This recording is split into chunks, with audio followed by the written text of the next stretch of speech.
महाबोधी महाविहार मुक्ती लढ्यात ताकदीनं सामील व्हा असं आवाहन केंद्रीय मंत्री रामदास आठवलेंनी केलंय। या संदर्भात बिहारच्या मुख्यमंत्र्यांची सुद्धा भेट घेणार असल्याचं ते म्हणालेत। तसंच 28, 29 आणि 30 मार्च रोजी बुद्धगयाला जाणार असून पंतप्रधान नरेंद्र मोदींना भेटून मार्ग काढू असंही आठवले म्हणालेत। 1949च्या कायद्यात बदल होण्यासाठी आम्ही प्रयत्न करतोय। राज्य आणि देशात आंदोलनं पेटली आहेत। महाबोधी महाविहार लढा अधिक व्यापक करणार असल्याचं रामदास आठवलेंनी सांगितलंय। आणि 4 मेंबर हिंदू आणि त्या ठिकाणचा गयाचा जो कलेक्टर आहे तो त्याचा अध्यक्ष असतो। आमची मागणी अशी आहे की 8 मेंबर जे आहेत 8 मेंबर आमचे बौद्ध असावे। बौद्ध गयाला आम्ही चाललेलो आहे। मी 28, 29, 30 मी त्या ठिकाणी आहे। मी माननीय मुख्यमंत्री नितीश कुमारजींना भेटणार आहे। त्या ठिकाणच्या राज्यपालांना भेटणार आहे। आणि हा विषय असा नाही आहे पूर्वी काँग्रेसचं सरकार होतं, अनेक वर्ष काँग्रेसचं सरकार होतं, नंतर लालू प्रसाद यादव यांचं सरकार होतं, रबडी देवींचं सरकार होतं, नंतर नितीश कुमार यांचं सरकार होतं, आता बीजेपी आणि नितीश कुमारांचं ऑलरेडी आपल्या जेडीयूचं सरकार आहे।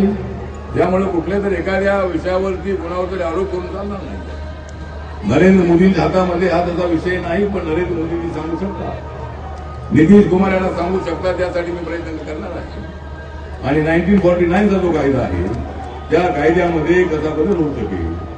गोयल साहेब त्यावेळेला गव्हर्नर असताना आम्ही प्रयत्न केला होता आणि अजूनही आम्ही प्रयत्न करतो आहोत। त्या ठिकाणी बोध या ठिकाणी आंदोलन चालू आहे।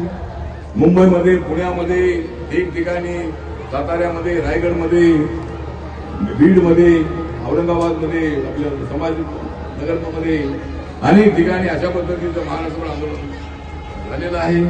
दिल्लीमध्ये तर झालेलं आहे। आणि मी 3 दिवसासाठी बिहारला मी जात आहे। त्या ठिकाणी बौद्ध भिक्खूंची भेट घेणार आहे। आणि जे बौद्ध महाबोधी महाविहार जे आहे 2500 वर्षापूर्वी सिद्धार्थ गौतमाला ज्ञान प्राप्ती झालेलं ते ठिकाण, ज्या ठिकाणी गौतम बुद्ध तपश्चर्या करण्यासाठी बसले होते, हा सिद्धार्थ जो होता, सिद्धार्थ हा हिंदू होता, शुद्धोधन राजाचा मुलगा होता आणि शाक्य आणि कोली यांचा जो संघर्ष होता रोहिणी नदीच्या पाण्यावरून त्यामध्ये वाद झाला।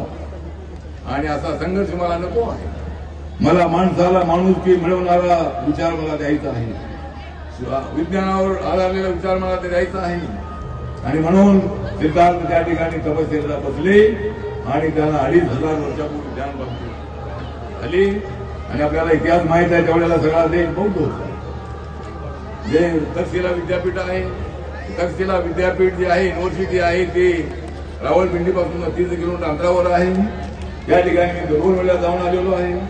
त्या ठिकाणी पाकिस्तानचं सरकार त्या युनिव्हर्सिटीचे जे अवशेष आहेत त्याचं संरक्षण करत आहे।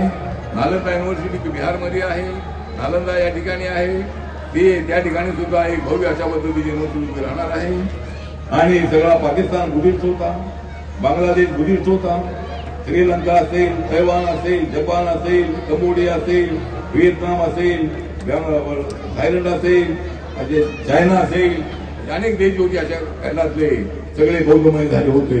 बुद्धाचा विचार एवढा जबरदस्त होता। आम्हाला डेमोक्रेसी शिकवण्याची कुणाची गरज नाही। डेमोक्रेसीचा उगम भारतामध्ये झालेला आहे, बहुजनिता आहे, बहुजन तुकार। त्यामुळे गौतम बुद्धांचा विचार सर्वांसाठी आहे।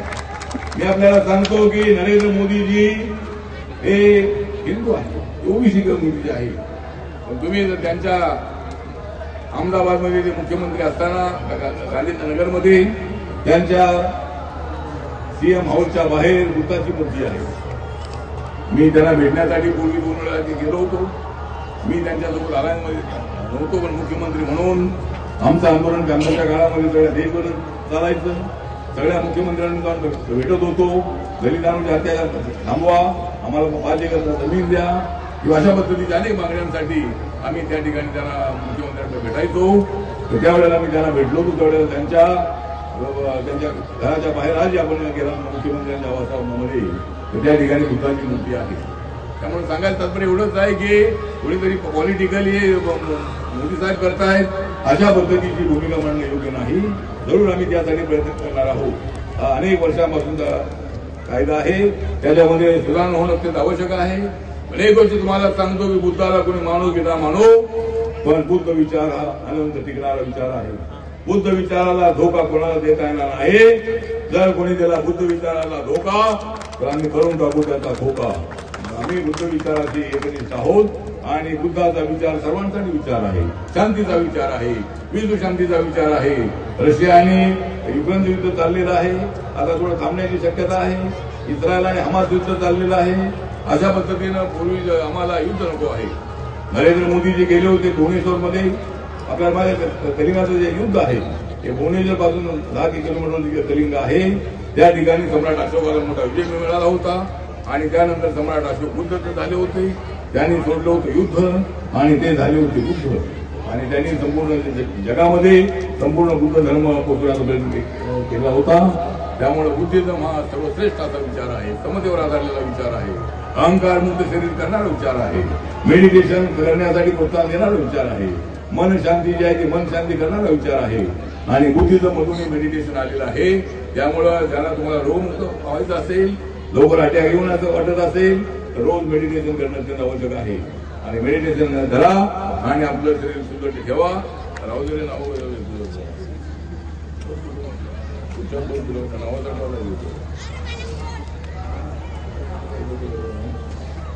जिल्ह्यात असलेलं नाव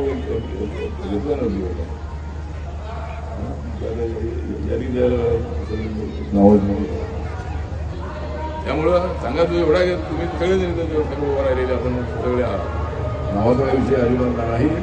परंतु या ठिकाणी सर्वांच्या सहकार्याने आजची सभा ही सक्सेस होत आहे. अनेक गायकांनी आपली गीतं गायलेली आहे.